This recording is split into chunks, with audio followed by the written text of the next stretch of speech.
ജനവിരുദ്ധമാണ് സഹകരണ മേഖലയെന്ന തോന്നലുണ്ടാക്കിയത് സംസ്ഥാന സർക്കാരാണെന്ന് DCC president A Thankappan.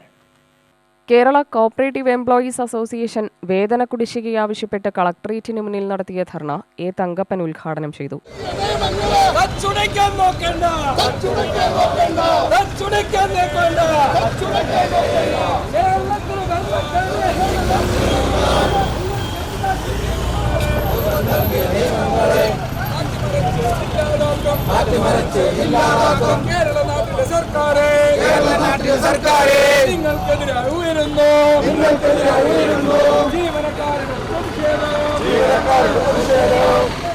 സർക്കാരിന് ധൂർത്തടിക്കാനായി പണം കണ്ടെത്തുന്ന മേഖല മാത്രമായി സഹകരണ മേഖല മാറി.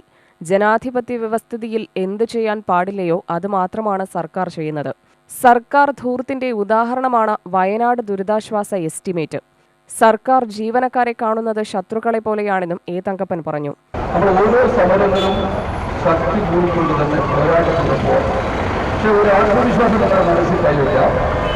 ഈ സമരം മുന്നോട്ട് പോകുമ്പോൾ നടപ്പിലാക്കി നിങ്ങൾ ആവശ്യങ്ങൾ നടപ്പിലാക്കിയില്ലെങ്കിൽ അടുത്തു വരുന്ന ഐക്യജനാധിപത്യ മുന്നണിയുടെ ഗവൺമെന്റ് 100% ആ നിങ്ങളുടെ അവകാശങ്ങൾ സംരക്ഷിക്കും എന്നാണ്.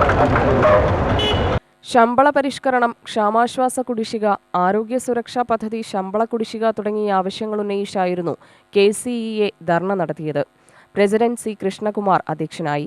KPCC ജനറൽ സെക്രട്ടറി C ചന്ദ്രൻ, DCC secretary V Ramachandran, secretary Mohanan, C ബാലൻ, KM Sumesh, KM Suresh, M Sajith എന്നിവർ സംസാരിച്ചു. UTV news, Palakkad.